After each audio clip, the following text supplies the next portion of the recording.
Morning, everybody. There have been great leaders throughout history. Every one of them has had the capabilities of reaching citizens' ears and hearts. Reaching all of your listeners is by far the hardest challenge of giving a speech.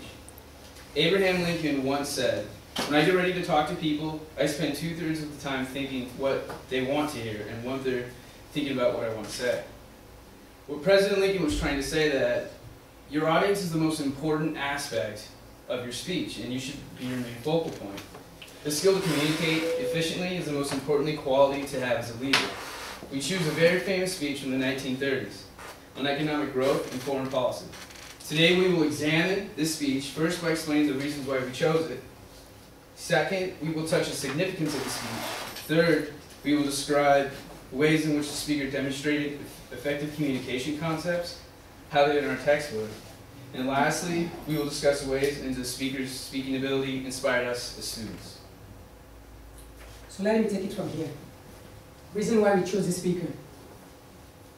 Adolf Hitler was had a great speaking ability. He was able to convince his country to follow and believe everything that he was doing. His ability to persuade won the heart and soul of his entire nation, allowing him to do anything he wanted. Adolf Hitler had a voice that was loud and convincing. He talked with power and passion. His nature, the way he presented himself.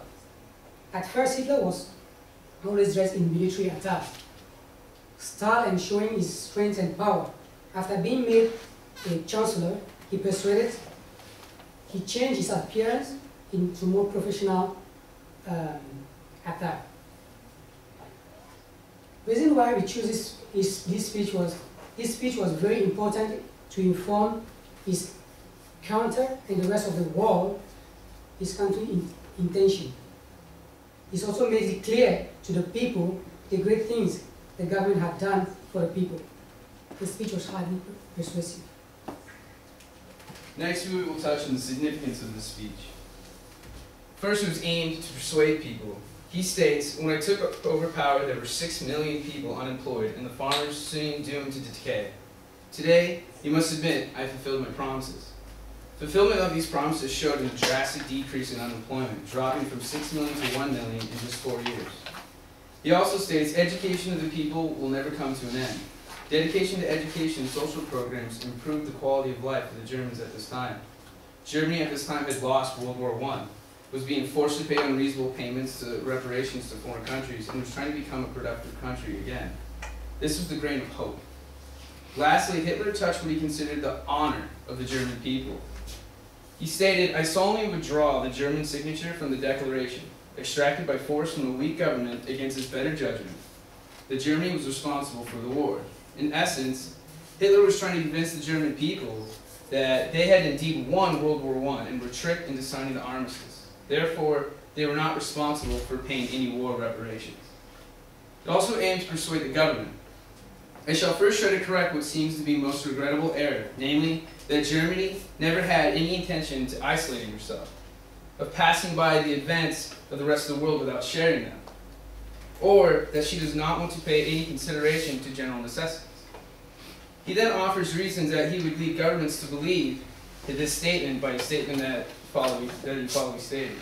"I only call your attention to our agreement with Poland, our agreement with Austria, our excellent relations with Italy, our friendly relations with Hungary, Yugoslavia, Bulgaria, Greece, Portugal, Spain, and our less friendly relations with serious nations outside of Europe. He assures that there are no disputes between Germany and France, and that Germany is ready to recognize and guarantee these states as untouchable and neutral regions for all time." He refers to the world in economic crisis and states world economies are not suffering from any refusal of Germany to participate in it. He addressed the point that Germany faced of being excluded from the League of Nations. He expressed his concern for the spread of Bolsheviks, which is a form of communism, and the fact that it was not acceptable to National Socialist Germans. He also addresses the need for territories. Germany has never demanded colonies for military purposes, but exclusively for economic ones. It is obvious that in times of general prosperity, the value of certain territories may shrink, but it is just as clear that in time of distress, such value changes. Here, Hitler is trying to build a foundation that gave a reason for his need to expand his empire. Moving on, we will now examine ways in which the speaker demonstrated efficient communication concepts highlighted in the text. The use of his voice and body language. He speaks his heart and therefore reaches the hearts of those who hear him. He has the ability to express things so clearly and logically and directly that his listeners are convinced that this is what they have always thought themselves. That is the true secret of the effectiveness of Adolf Hitler's speeches. Dr. Joseph Goebbels. Hitler stood strong and used his hands and carried his voice for all to hear. His strength and presentation won over the German people. Hitler did many speeches in public, reaching the workforce and common man. As for ethos, pathos, and logos, Hitler's use of ethos was through propaganda. Many of this information lacked hard evidence, but his use of pathos sold it to the masses. He was an emotional speaker, touching the hearts and souls of the German people. His use of emotions made people of Germany believe in everything he conveyed to them to be true. Hitler's use of logos and writings to other countries, though just like his propaganda, they were all lies. His use of reasoning was conveyed through his powerful emotions, leading many countries to believe, up until the late 1938 and 1939, he wanted nothing but peace. His appearance. Before coming to power, Hitler wore the SA military-style uniform. This showed his stature as a leader of the Nazi Party. Strength and uniformity was key in getting people to follow him. Throughout the war, Hitler appeared in two forms of attire. At first, he dressed in the Nazi uniform as commanding officer of the Nazi army.